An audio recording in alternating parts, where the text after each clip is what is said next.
दोस्तों हमारे चैनल में आप सभी की स्वागत है। आखिरी इस वीडियो के माध्यम से जो कि जीके और जीएस का प्रश्न जो कि करवाने वाले हैं, जो कि सभी एग्जाम में जो कि पूछा जाता है।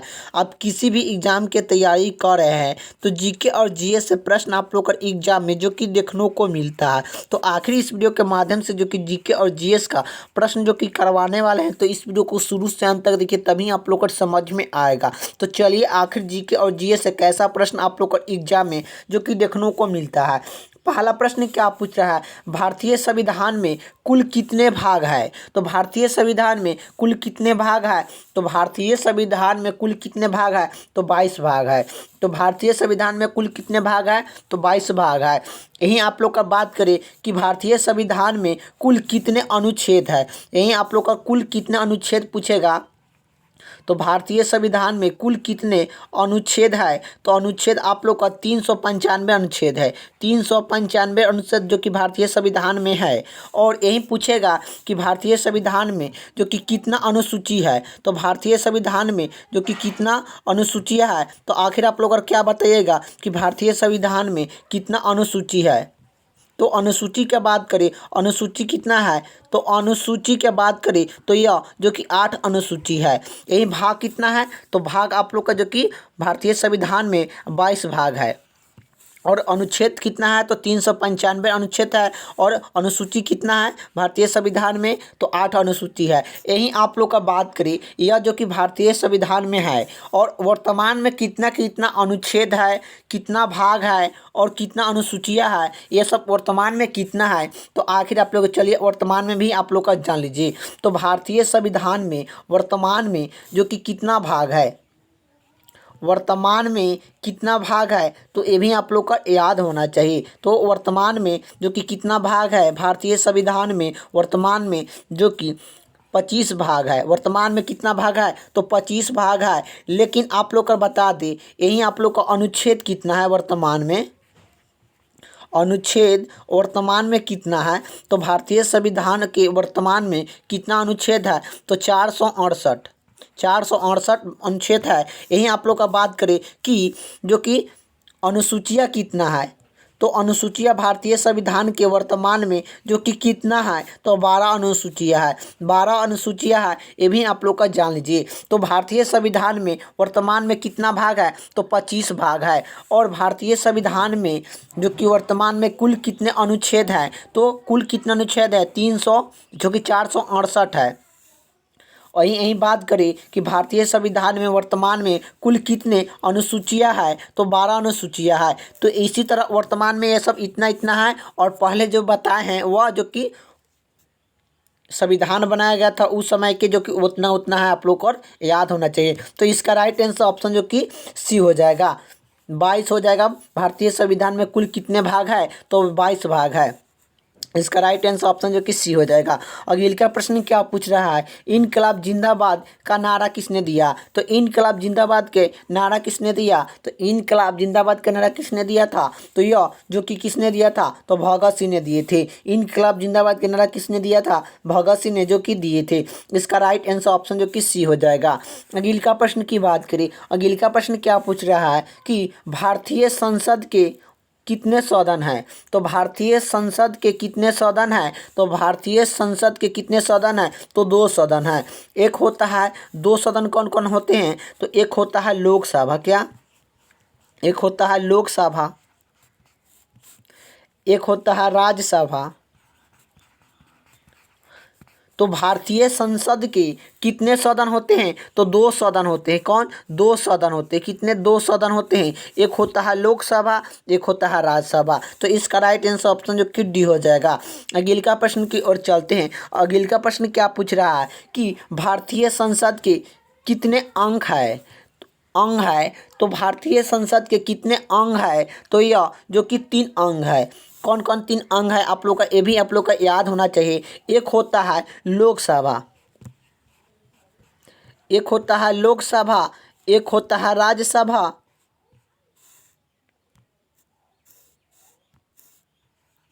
एक होता है राज्यसभा, एक होता है राष्ट्रपति।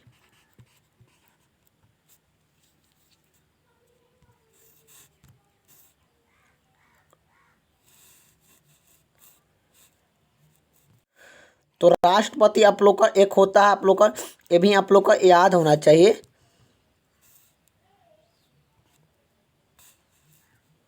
राष्ट्रपति होता है, ये तीनों जो कि होता है ये भी आप लोग को याद होना चाहिए कि यह भारतीय संसद के कितने अंग होते हैं, तो 3 होते हैं, लोकसभा, राज्यसभा और राष्ट्रपति होते हैं। इसका राइट आंसर ऑप्शन जो कि डी हो जाएगा। अगले का प्रश्न की ओर चलते हैं। अगले का प्रश्न क्या पूछ रहा है, रेगिस्तान का जहाज किसे कहते हैं? तो यह रेगिस्तान का जहाज किसे कहते हैं? तो रेगिस्तान का जहाज जो कि ऊँट को कहते हैं। इसका राइट आंसर ऑप्शन जो कि सी हो जाएगा। अगले का प्रश्न की ओर चलते हैं। अगले का प्रश्न क्या पूछ रहा है कि हवा महल कहाँ पर स्थित है? तो हवा महल कहाँ पर स्थित है? तो हवा महल कहाँ पर स्थित है? तो यह जयपुर में स्थित है। इसका राइट आंसर ऑप्शन जो कि बी हो जाएगा। अगले का प्रश्न की ओर चलते हैं। अगले का प्रश्न क्या पूछ रहा है कि गोल घर कहाँ पर स्थित है? तो गोल घर कहाँ पर स्थित है? तो गोल घर कहाँ पर स्थित है? तो पटना में स्थित है। इसका राइट आंसर ऑप्शन जो कि सी हो जाएगा। अगले का प्रश्न की ओर चलते हैं। अगले का प्रश्न क्या पूछ रहा है कि अढ़ाई दिन का झोपड़ी कहाँ पर स्थित है? तो अढ़ाई दिन का झोपड़ी कहाँ पर स्थित है? तो अढ़ाई दिन का झोपड़ी कहाँ पर स्थित है? तो अजमेर में स्थित है। इसका राइट आंसर ऑप्शन जो कि डी हो जाएगा। अगले का प्रश्न की ओर चलते हैं। अगले का प्रश्न क्या पूछ रहा है, गुरु नानक देव का जन्म कब हुआ था? तो गुरु नानक देव का जन्म कब हुआ था? तो गुरु नानक देव का जन्म कब हुआ था? 1459 ईस्वी में हुआ था, 69 में हुआ था। 1469 आप लोग का 1469 आप लोग का याद होना चाहिए। 1469 में गुरु नानक देव का जन्म हुआ था। इसका राइट आंसर ऑप्शन जो कि सी हो जाएगा। अगले का प्रश्न की बात करें। अगले का प्रश्न क्या पूछ रहा है, तक्षशिला कहाँ पर स्थित है? तो तक्षशिला कहाँ पर स्थित है? तो तक्षशिला कहाँ पर स्थित है? तो पाकिस्तान में है। तक्षशिला कहाँ पर स्थित है? तो पाकिस्तान में है। इसका राइट आंसर ऑप्शन जो कि सी हो जाएगा। अगले का प्रश्न की बात करिए। अगले का प्रश्न क्या पूछ रहा है कि ब्रह्म समाज के संस्थापक कौन थे? तो ब्रह्म समाज के संस्थापक कौन थे? तो ब्रह्म समाज के संस्थापक कौन थे? तो यह राजा राम मोहन राय थे। ब्रह्म समाज के संस्थापक कौन थे? तो राजा राम मोहन राय थे। ब्रह्म समाज की स्थापना जो कि कब हुआ था? कब हुआ था? तो ब्रह्म समाज की स्थापना कब हुआ था आप लोग को बताना है। तो ब्रह्म समाज की स्थापना जो कि कब हुआ था? तो यह यही आप लोग का हुआ था। आप लोग का याद होना चाहिए कि ब्रह्म समाज की स्थापना जो कि 20 अगस्त क्या 20 अगस्त 1828 ईस्वी में 20 अगस्त 1828 ईस्वी में ब्रह्म समाज की स्थापना राजा राम मोहन राय के द्वारा जो कि किया गया था। इसका राइट आंसर ऑप्शन जो कि बी हो जाएगा। अगले का प्रश्न की ओर चलते हैं। अगले का प्रश्न क्या पूछ रहा है, आर्यन समाज के संस्थापक कौन थे? तो आर्यन समाज के संस्थापक कौन थे? तो आर्यन समाज के संस्थापक कौन थे? तो स्वामी दयानंद सरस्वती थे। आर्यन समाज के संस्थापक कौन थे? तो स्वामी दयानंद सरस्वती थे। आर्यन समाज की स्थापना जो कि कब किया गया था? तो 1875 ईस्वी में। 1875 ईस्वी में आर्यन समाज की स्थापना जो कि दयानंद सरस्वती के द्वारा जो कि किया गया था। तो आर्यन समाज के संस्थापक कौन है? तो यह स्वामी दयानंद सरस्वती है। आर्यन समाज की स्थापना कब हुआ था? तो यह 1875 ईस्वी में हुआ था। कहाँ पर हुआ था? तो मुंबई में हुआ था। ये भी आप लोग का याद होना चाहिए। तो इसका राइट आंसर ऑप्शन जो कि डी हो जाएगा। अगले का प्रश्न की ओर चलते हैं। अगले का प्रश्न क्या पूछ रहा है कि हरिजन संघ के संस्थापक कौन थे? तो हरिजन संघ के संस्थापक कौन थे? तो यह महात्मा गांधी थे। हरिजन संघ के संस्थापक कौन थे? तो हरिजन संघ के संस्थापक जो कि कौन थे? यह महात्मा गांधी थे। तो हरिजन संघ के संस्थापक कौन थे? तो महात्मा गांधी थे। हरिजन संघ की स्थापना कब किया गया था? 1932 ईस्वी में महात्मा गांधी ने हरिजन संघ के स्थापना जो कि किए थे। इसका राइट आंसर ऑप्शन जो कि सी हो जाएगा। अगले का प्रश्न की बात करें। अगले का प्रश्न क्या पूछ रहा है, यही पूछ रहा है प्रश्न में कि भारतीय संविधान के किस अनुच्छेद में प्रेस की स्वतंत्रता दी गई है? तो भारतीय संविधान के किस अनुच्छेद के में प्रेस की स्वतंत्रता दी गई है? तो यह अनुच्छेद जो कि 19 के ए में दिया गया है। 19 के ए में जो कि दिया गया है। तो भारतीय संविधान के किस अनुच्छेद में प्रेस की स्वतंत्रता दिया गया है? तो 19 के आई में जो कि या ए में आप लोग का कह लीजिए जो कि दिया गया है। इसका राइट आंसर ऑप्शन जो कि ए हो जाएगा। अगले का प्रश्न की बात करें। अगले का प्रश्न क्या पूछ रहा है कि भारत के संविधान के किस अनुच्छेद के अंतर्गत भारत के संविधान के किस अनुच्छेद के अंतर्गत भारत के राष्ट्रपति पर महाभियोग चलाया जा सकता है? तो भारत के राष्ट्रपति पर महाभियोग जो कि चलाया जाता है किस अनुच्छेद के अंतर्गत में? तो किस अनुच्छेद के अंतर्गत में भारत के राष्ट्रपति पर महाभियोग चलाया जाता है? तो अनुच्छेद 61वां के अंतर्गत, अनुच्छेद 61वां के अंतर्गत में जो कि भारत के राष्ट्रपति पर जो कि महाभियोग जो कि चलाया जाता है, ये भी आप लोग को याद होना चाहिए। तो इसका राइट हो जाएगा अनुच्छेद जो कि 61 के अंतर्गत में जो कि चलाया जाता है। इसका राइट आंसर ऑप्शन जो कि सी हो जाएगा।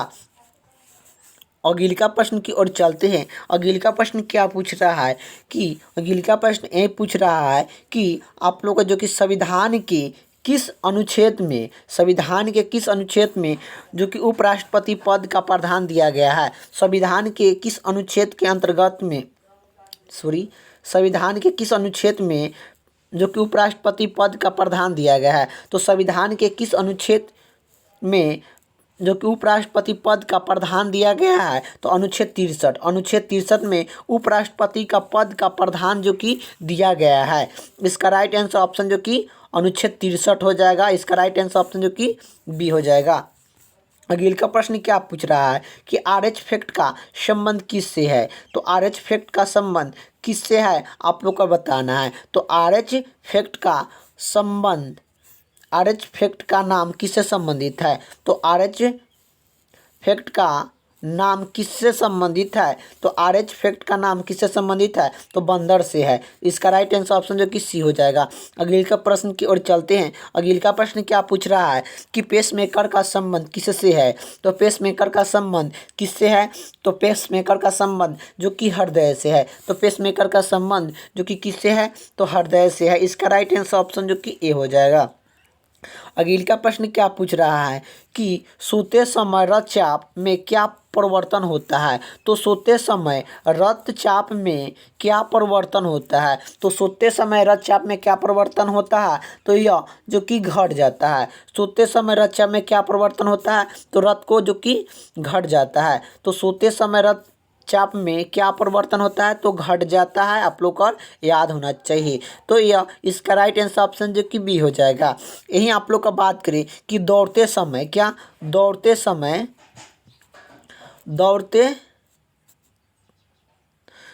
समय जो कि क्या होता है? तो दौड़ते समय जो कि रक्तचाप में क्या होता है? तो बढ़ जाता है। दौड़ते समय रक्तचाप में क्या होता है? तो दौड़ते समय रक्तचाप में जो कि क्या होता है? तो यह जो कि बढ़ जाता है। ये भी आप लोग का याद होना चाहिए। सोते समय रक्तचाप जो कि रक्तदाब जो कि क्या होता है? तो यह घट जाता है। इसका राइट आंसर ऑप्शन जो कि बी हो जाएगा। अगले का प्रश्न की बात करें। अगले का प्रश्न क्या पूछ रहा है? टिबिया नमक हड्डी कहाँ किसमें पाया जाता है? तो टिबिया नमक हड्डी किसमें पाया जाता है? तो टिबिया नमक हड्डी किसमें पाया जाता है? तो यह टांग में पाया जाता है। टिबिया नमक हड्डी कहाँ पाया जाता है? तो टांग में पाया जाता है। इसका राइट आंसर ऑप्शन जो कि डी हो जाएगा। अगले का प्रश्न क्या पूछ रहा है कि पानीपत का द्वितीय युद्ध कब हुआ? तो पानीपत का द्वितीय युद्ध कब हुआ? तो पानीपत के द्वितीय युद्ध कब हुआ? तो यह पानीपत के द्वितीय युद्ध कब हुआ था? 5 नवंबर 1556 में हुआ था। 5 नवंबर 1556 ईस्वी में पानीपत का द्वितीय युद्ध हुआ था। तो इसका राइट आंसर ऑप्शन जो कि ए हो जाएगा। यही बात करें कि पानीपत में कितना युद्ध हुआ था? तो पानीपत के जो कि कितना युद्ध हुआ था? तो पानीपत के जो कि 3 युद्ध हुआ था। कितना? 3 युद्ध हुआ था। आप लोग का पानीपत में जो कि 3 युद्ध हुआ था, जो कि पानीपत का प्रथम युद्ध, पानीपत का द्वितीय युद्ध, पानीपत का जो कि तीसरा युद्ध हुआ था। तो आखिर आप लोग का यह प्रश्न पूछा है कि पानीपत का दूसरा युद्ध कब हुआ? तो पानीपत का दूसरा युद्ध तो हुआ जो कि 5 नवंबर 1556 में हुआ। लेकिन पानीपत का प्रथम युद्ध कब हुआ? तो पानीपत का प्रथम युद्ध कब हुआ? तो पानीपत का जो कि प्रथम युद्ध जो कि कब हुआ? तो पानीपत का प्रथम युद्ध कब हुआ था? तो यह 21 अप्रैल 1556 ईस्वी में हुआ था। 21 अप्रैल 1526 ईस्वी में पानीपत का प्रथम युद्ध हुआ था। यहीं आप लोग का बात करें कि पानीपत का जो कि प्रथम युद्ध तो हुआ, पानीपत का तीसरा युद्ध कब हुआ? तो पानीपत का तीसरा युद्ध जो कि कब हुआ? तो पानीपत का तीसरा युद्ध कब हुआ था? तो पानीपत का तीसरा युद्ध कब हुआ? तो पानीपत का तीसरा युद्ध जो कि कब हुआ था? तो यह 14 जनवरी 1761 ईस्वी में, 14 जनवरी 1761 ईस्वी में पानीपत का तीसरा लड़ाई हुआ था। तो चलिए खाली रिपीट कर दे रहे हैं। पानीपत में जो कि 3 युद्ध हुआ था, पानीपत का प्रथम युद्ध कब हुआ था? तो पानीपत का प्रथम युद्ध कब हुआ था? तो पानीपत का जो कि प्रथम युद्ध की बात करें तो कब हुआ था? तो पानीपत का प्रथम युद्ध जो कि कब हुआ था? तो आखिर आप लोग का 21 अप्रैल 1526 ईस्वी में, 21 अप्रैल 1526 ईस्वी में पानीपत का जो कि यह प्रथम युद्ध हुआ था। ये भी आप लोग का याद होना चाहिए। पानीपत का प्रथम युद्ध कब हुआ था? तो यह जो कि कब हुआ था? 21 अप्रैल 1526 ईस्वी में पानीपत का प्रथम युद्ध हुआ था। लेकिन पानीपत का दूसरा युद्ध कब हुआ था? तो पानीपत का दूसरा युद्ध की बात करें तो पानीपत का दूसरा युद्ध कब हुआ था? 5 नवंबर 1556 ईस्वी में पानीपत का जो कि दूसरा युद्ध हुआ था। यही बात करें कि पानीपत का जो कि तीसरा युद्ध जो कि कब हुआ था? तो पानीपत का जो कि तीसरा युद्ध कब हुआ था? तो पानीपत का तीसरा युद्ध कब हुआ था? तो यह जो कि कब हुआ था? तो 14 जनवरी 1761 ईस्वी में, 14 जनवरी 1761 ईस्वी में हुआ था। तो इसका राइट आंसर ऑप्शन जो कि ए हो जाएगा। पानीपत का दूसरा युद्ध कब हुआ? तो यह जो कि 5 नवंबर 1556 में, 5 नवंबर 1556 में हुआ था। 5 नवंबर 1556 ईस्वी में पानीपत का दूसरा लड़ाई हुआ। तो इसका राइट आंसर ऑप्शन जो कि ए हो जाएगा। अगले का प्रश्न की ओर चलते हैं। अगले का प्रश्न क्या पूछ रहा है कि पानीपत का तीसरा युद्ध कब हुआ? तो पानीपत का तीसरा युद्ध कब हुआ? तो यह जो कि 14 जनवरी 1761 ईस्वी में हुआ था। इसका राइट आंसर ऑप्शन जो कि डी हो जाएगा। अगले का प्रश्न क्या पूछ रहा है कि अगले का प्रश्न यही पूछ रहा है कि बिहार में 1897 की क्रांति के नेता वीर कुंवर सिंह का देहांत कब हुआ? तो बिहार में 1897 की क्रांति के नेता वीर कुंवर सिंह का देहांत कब हुआ? तो यह कब हुआ था वीर कुंवर सिंह का देहांत? आप लोग को बताना है। 1897 की क्रांति का नेता वीर कुंवर सिंह का देहांत कब हुआ? तो यह 9 मई 1858 में हुआ था। 9 मई 1898 ईस्वी में वीर कुंवर सिंह का देहांत हुआ था। ये भी आप लोग का याद होना चाहिए। इसका राइट आंसर ऑप्शन जो कि ए हो जाएगा।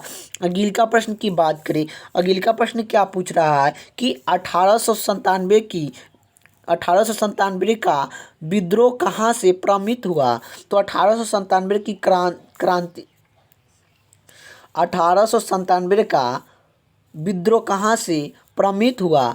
तो 1897 का विद्रोह कहाँ से जो कि प्रभावित हुआ? तो यह मेरठ से हुआ था। मेरठ से हुआ था। इसका राइट आंसर ऑप्शन जो कि डी हो जाएगा।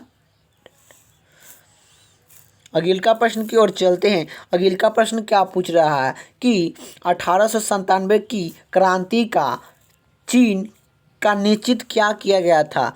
तो 1897 की क्रांति का चीन क्या निश्चित किया गया था? तो 1897 की क्रांति का चीन क्या निश्चित किया गया था? तो यह कमल और चपाती था। कमल और चपाती को 1897 की प्रत्येक चिन्ह जो कि बना दिया गया था। ये भी आप लोग को याद होना चाहिए। तो 1897 का चिन्ह क्या था? तो यह चिन्ह क्या था? तो कमल और चपाती था। इसका राइट आंसर ऑप्शन जो कि ए हो जाएगा। अगले का प्रश्न क्या पूछ रहा है कि 1897 के विद्रोह के समय भारत का गवर्नर जनरल कौन था? तो यह 1897 के विद्रोह के समय भारत का गवर्नर जनरल कौन था? तो यह लॉर्ड कैनिंग था। इसका राइट आंसर ऑप्शन जो कि बी हो जाएगा, लॉर्ड कैनिंग। अगले का प्रश्न क्या पूछ रहा है कि निम्न में से किस नदी को बिहार का शोक कहा जाता है? निम्न में से किस नदी को बिहार का शोक कहा जाता है? तो कोसी नदी को बिहार का शोक कहा जाता है। इसका राइट आंसर हो जाएगा। अगले का प्रश्न आप लोग का क्या पूछ रहा है कि अगले का प्रश्न ये पूछ रहा है कि रेगू मिट्टी का दूसरा नाम क्या है? तो रेगू मिट्टी का दूसरा नाम क्या है? तो रेगू मिट्टी का जो कि दूसरा नाम क्या है? तो काली मिट्टी कहते हैं। रेगू मिट्टी का दूसरा नाम क्या है? तो यह जो कि काली मिट्टी कहते हैं। रेगू मिट्टी को हम लोग काली मिट्टी कहते हैं। ये भी आप लोग को याद होना चाहिए। तो इसका राइट आंसर ऑप्शन जो कि डी हो जाएगा। अगले का प्रश्न क्या पूछ रहा है? अगले का प्रश्न ये पूछ रहा है कि पुराना जलोढ़ मिट्टी को अन्य किस नाम से जाना जाता है? पुराना जलोढ़ मिट्टी को अन्य किस नाम से जाना जाता है? तो पुराना जलोढ़ मिट्टी को अन्य किस नाम से जो कि जाना जाता है? तो इसे जो कि बागर कहते हैं। पुराना जलोढ़ मिट्टी को हम लोग जो कि बागर कहते हैं। इसका राइट आंसर ऑप्शन जो कि सी हो जाएगा। तो पुराना जलोढ़ मिट्टी को अन्य किस नाम से जो कि जाना जाता है? तो बागर के नाम से जो कि जाना जाता है। ये भी आप लोग को याद होना चाहिए। इसका राइट आंसर हो जाएगा।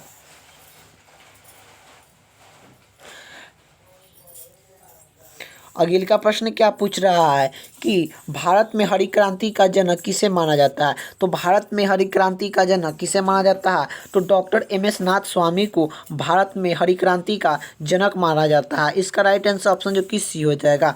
अगले का प्रश्न क्या पूछ रहा है कि निम्न में से कौन सी खड़ी फसल नहीं है? निम्न में से कौन सी खड़ी फसल नहीं है? तो निम्न में से कौन सी खड़ी फसल नहीं है? तो यह खड़ी फसल आप लोग को बताना है कि इनमें से कौन सी नहीं है। तो देखिए ऑप्शन ए में दिया गया कपास, ऑप्शन जो कि बी में दिया गया मूंगफली, ऑप्शन जो कि सी में दिया गया है जो कि मकई, ऑप्शन जो कि डी में दिया गया है सरसों। तो इसमें से इनमें से कौन सी खड़ी फसल नहीं है? तो इनमें से खड़ी फसल कौन सी नहीं है? तो देखिए कपास एक खड़ी फसल है, मूंगफली एक खड़ी फसल है, मकई भी एक खड़ी फसल है, लेकिन सरसों एक खड़ी फसल नहीं है। तो इसका राइट आंसर ऑप्शन जो कि हो जाएगा जो कि सरसों। इसका राइट आंसर ऑप्शन जो कि डी हो जाएगा, जो कि सरसों एक खड़ी फसल नहीं है। सरसों एक जो कि रबी फसल है। सरसों कैसा फसल है? तो एक रबी फसल है। ये भी आप लोग का याद होना चाहिए।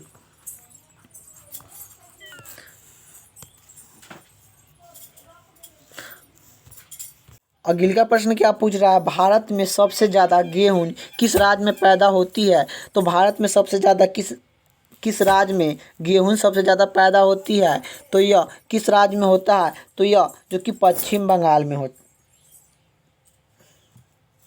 तो यहाँ ऑप्शन में आप लोग का नहीं दिया गया है। आप लोग का इस सभी ऑप्शन जो कि आप लोग का उत्तर प्रदेश आप लोग का याद होना चाहिए कि उत्तर प्रदेश में सबसे ज़्यादा जो कि गेहूं का उत्पादन होता है। इसका राइट आंसर हो जाएगा उत्तर प्रदेश आप लोग का।